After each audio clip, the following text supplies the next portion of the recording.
Absorption and intensity shifts.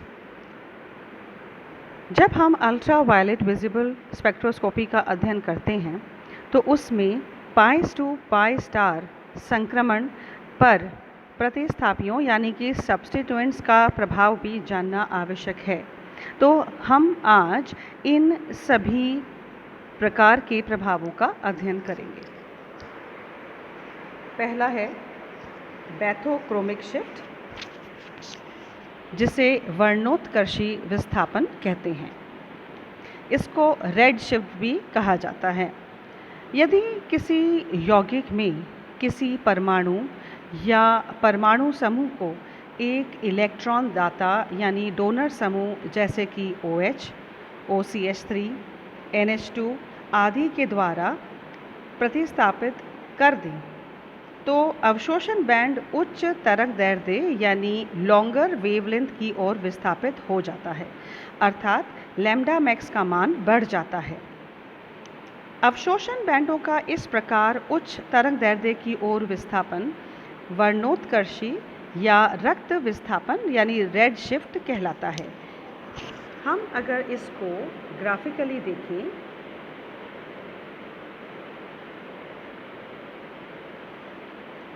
तो एब्जॉर्बिविटी या lambda के बीच में अगर हम ग्राफ प्लॉट करते हैं, एब्जॉर्बेंस के बीच में, अवशोषणांक के बीच में, तो हम देखते हैं कि हमारा ग्राफ यदि इस प्रकार से आता है और हम यदि ऑक्सोक्रोम या कोई ऐसा ग्रुप लगा दें जिससे कि जो लैम्डा मैक्स है उसकी वैल्यू बढ़ जाए, यानी कि ये जो ग्राफ है इसकी जो पीक है वो राइट हैंड साइड में शिफ्ट हो जाए। अगर यहाँ देखें तो इसकी जो ये मैक्सिमम एब्जॉर्बेंस है उस पर जो लैम्डा है उसे हम लैम्डा मैक्स कहते हैं। और अगर इसमें कोई OH ग्रुप किसी मॉलिक्यूल में अटैच्ड हो जाता है तो उसका यदि इस प्रकार से ये आगे की तरफ शिफ्ट हो जाता है यानी टूवर्ड्स लॉन्गर वेवलेंथ, अब लैम्डा मैक्स यहाँ पर आगे शिफ्ट हो गया, तो इसे हम बैथोक्रोमिक शिफ्ट या रेड शिफ्ट कहेंगे।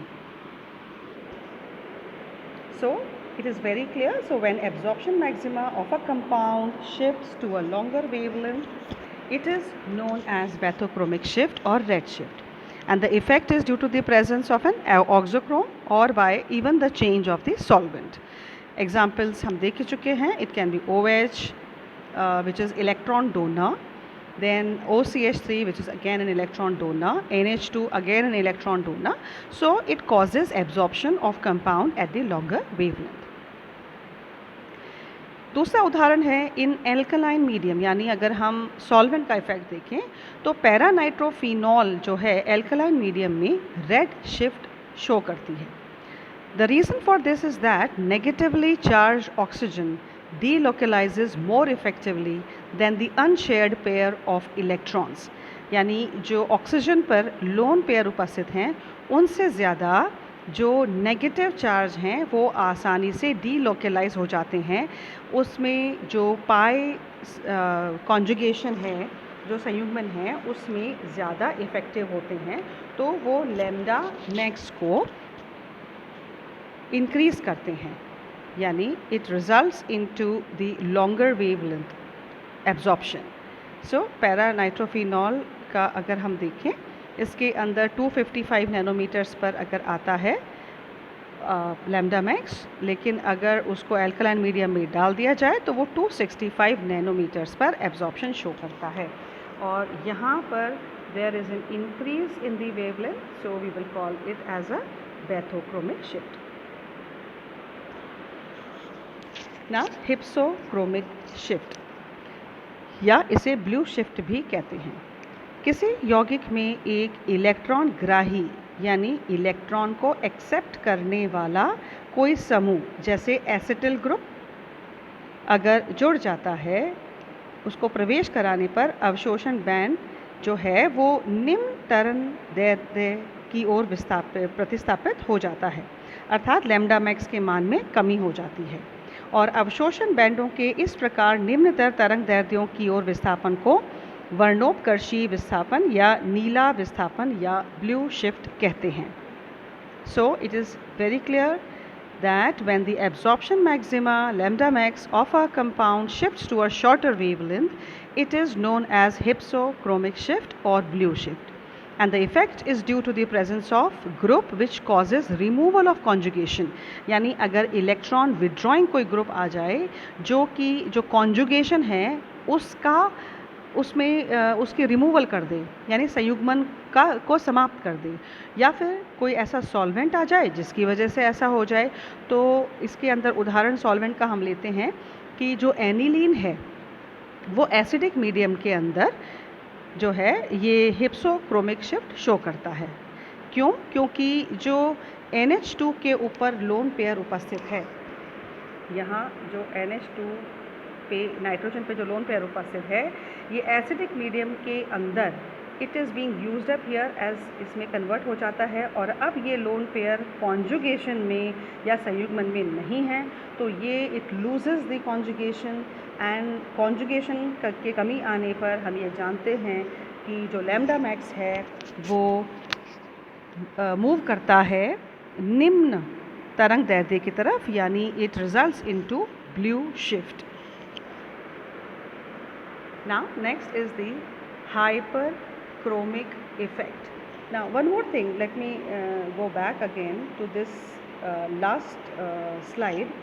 इसमें हम ये भी कह सकते हैं कि इसको स्पेसिफिकली आप समझें इसको कि यदि किसी कार्बनिक यौगिक की असंतृप्त श्रृंखला में, यानी कॉन्जुगेटेड अगर डबल बॉन्ड्स हैं, उसमें अगर हम CH2 समूह को प्रविष्ट करा दें एवं उसका उस वजह से संयुग्मन नष्ट हो जाए, तो यौगिक का अवशोषण बैंड छोटी तरंग दैर्ध्य की ओर विस्थापित हो जाता है। इसका मैं एक उदाहरण और देती हूँ यहाँ पर। Let us take this example.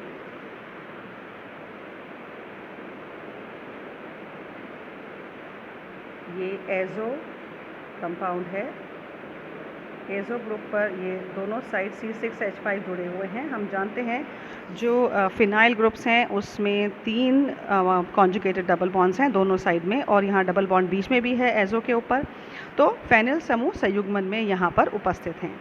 लेकिन यहाँ पर यदि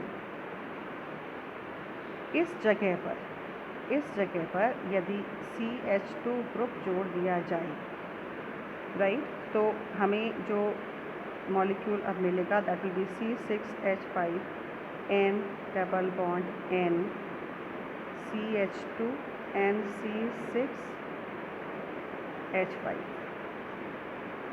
तो ये जो कॉन्जुगेशन था, लगातार डबल बॉन्ड सिंगल बॉन्ड और फिर डबल बॉन्ड जो बेंजीन रिंग का आ रहा था, वो अब CH2 के ऐड करने पर, यानी इस CH2 समूह को प्रविष्ट कराने पर ये संयुग्मन नष्ट हो गया, तो ये भी ब्लू शिफ्ट ही शो करेगा। तो हम कह सकते हैं कि वर्णोपकर्षी विस्थापन जो है यहाँ पर शो हो रहा है, और ये छोटी तरंग दैर्ध्य की ओर विस्थापित हो जाता है, और इस प्रकार का विस्थापन इवन विलायक की वजह से भी होता है, जो कि हम ये एसिडिक मीडियम में एनिलीन का प्रभाव देख चुके हैं। So now come to the next again, that is hyperchromic shift. Hyperchromic shift जो है इसमें हम इंटेंसिटी के बारे में बात करते हैं, यानी एब्जॉर्प्शन इंटेंसिटी। हाइपर का मतलब होता है ज़्यादा होना, इंक्रीज़ होना।